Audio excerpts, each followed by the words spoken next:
All right, so today we're going to be making a pinch pot. I have gone through and rolled a series of coils that are different lengths. Show you a little above view. So they go from smallest to longest. And I have my fork ready for when I'm going to do some add-ons, and I need to attach things using my slip. So we made slip, or we're going to make slip. This clay is pretty wet. You could honestly get away with just using water, like dipping your finger in some water. So if we don't have slip ready for that, that's okay. We can still make it work. All right, so the first thing I'll do is show you how you would roll a coil. So you take a little pinch of your clay and you roll it smooshed in your hands. You start off with it in your hands because that helps you feel if it's becoming more round or if it's starting to get flattened and squared. You want it to be as round as possible because then once you lay it down on your table or on your wear board, you'll start to roll it out into a longer little coil, and you want that to be pretty even in thickness all the way around. So I'll show you what an uneven one would look like so you know what to avoid. If it started to get kind of skinny at one end and thick at one end, you'd want to probably break off that skinny end because you want these to be, about as thick as your pinky, or a little bit thinner is okay. But ideally, like mine, they're all gonna be kind of even in thickness all the way through. So that's where we're at. Now I'm gonna take my smallest coil and I'm going to curve it in and make like a little bit of a ring. A little too big. I'm gonna have to snap it. Boo-hoo. Now I have this little tiny ring started, and I'm going to have that as the very bottom of my pinch pot. Then I'm going to take the next size up, which again, I will probably have to break. And I'm going to wrap it till I can fit it. Right now, this one is going to be too long to wrap evenly. So I'm gonna just make it into a smaller little ring. And this is really crumbly clay, so if it starts to crack, you've probably made your coils too thin. So maybe do a test run, see how your coils bend before you keep rolling at that same thickness. And if they are, crumbling a little too easily, then you might have made yours too thin. So I'm just gonna keep kind of layering these out and up. So I'm going into slightly bigger rings every time I pull a coil around.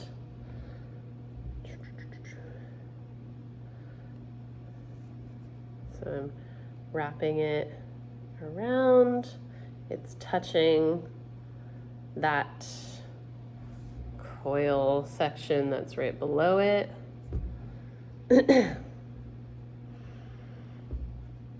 And kind of smushing it together as I go. You can smush down, or you can pull up to smush.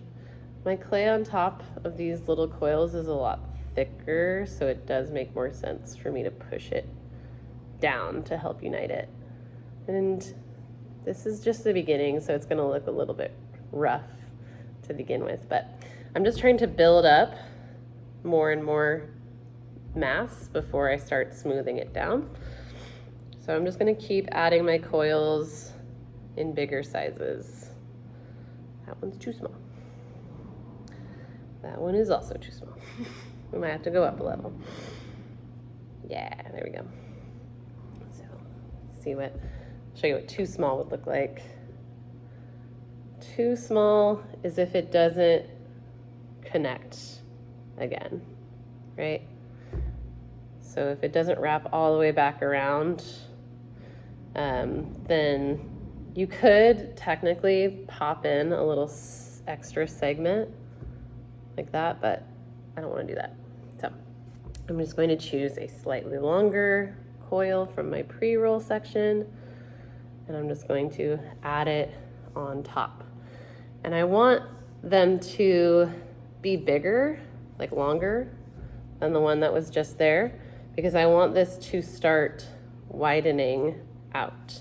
So you can kind of see it's more narrow at the base, and then it's getting bigger and wider, so it's going to come out like a bowl. All right, we'll speed through this section, obviously. That's kind of the same size, so I'm not going to use it. I'm going to go with one bigger. Go. So we're starting to see it starting to widen.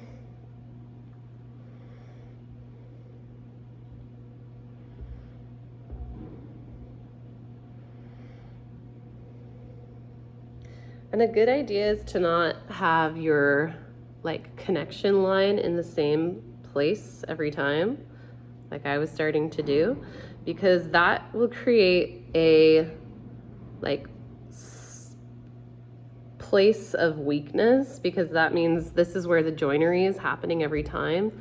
So the clay has memory, and it's going to think about how this was a crack at one point, how things were joined together, and that's going to naturally be a weaker spot. So if you have, a slightly weaker spot here and then a weaker spot here, the clay isn't as likely to remember that as like one big area of cracking. But if you had that split happening all the way through your pot, your clay is going to remember this is where that crack is. So this is where the clay is going to be the weakest. So that's just something to kind of look out for. You kind of want to stagger where that little joinery spot goes. So I'm just compressing my clay a little bit more now that I'm getting some height. Compressing is everything in ceramics. So if I were to leave these gaps here, it would definitely crack. So I'm gonna just use my finger to smooth out those little cracks. I'm gonna do it on the inside as well as the outside. You're gonna be able to see it a little bit better from the outside. So I can maintain the form by kind of holding my fingers inside to keep the form from falling. And I'm gonna smooth my fingers over the lines on the outside. So my fingers on the inside are supporting the wall, while my fingers on the outside are smushing it. So this compression is what is going to enforce the clay as a wall and build up that kind of connection. So you're connecting all these little coils together, making this a stronger pot. So another way to do that, I have my thumbs inside, and I'm pushing my thumbs up against the wall like that while I'm pulling my fingers up like this. And I love this because this is such a basic, simple project to get yourself familiar with clay and how it binds and how it forms. So it just isn't a high pressure kind of scenario like wheel throwing. This is kind of like, once you would get this physics down, you'd understand a little bit more of what's expected when you are wheel throwing. So I've got my little bowl started, yay. I would keep going, keep adding coils to get them to go higher, depending on how tall I want this little bowl to become, or how wide. And it's way too big.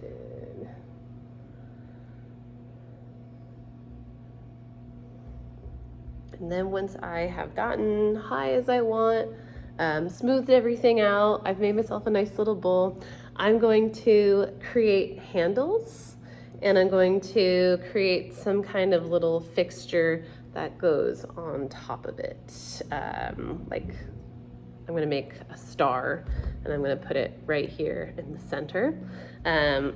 So you guys are going to make some kind of detail on your pot before you're done, whether you carve into it with a pencil or a toothpick, or whether you create a shape that you stick onto it. Either one is fine.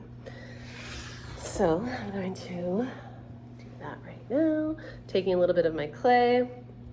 I'm going to first start by pulling a handle.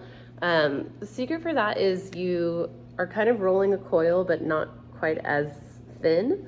You also want to have water nearby, which I don't have, so give me 1 second.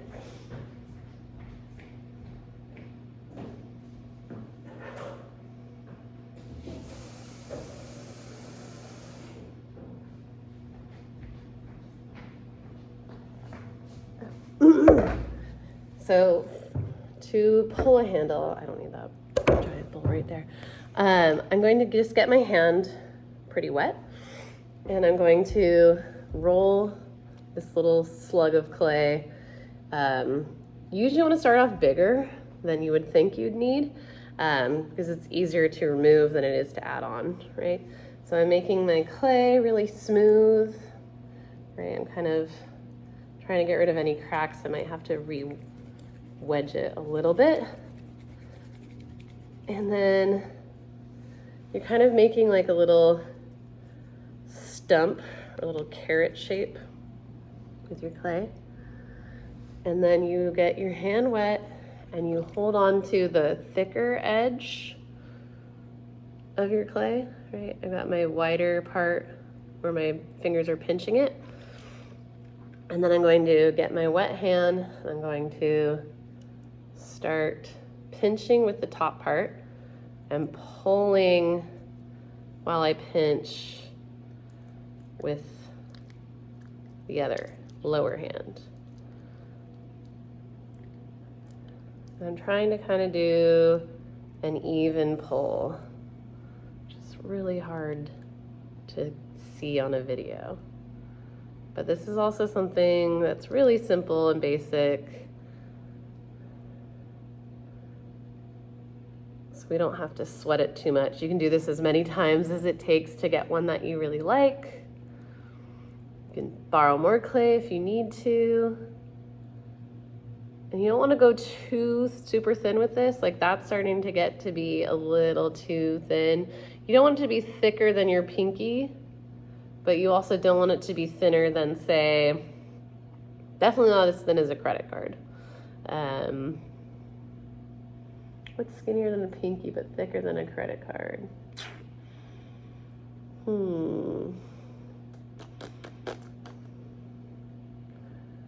Your cell phone. You don't want it to be thinner than your cell phone without the case on. All right, so once you have formed a handle that you like, mine's a little bit too lumpy, but whatever. You can take the little part and round it, and you can just leave that on a wear board and let it kind of dry in this form.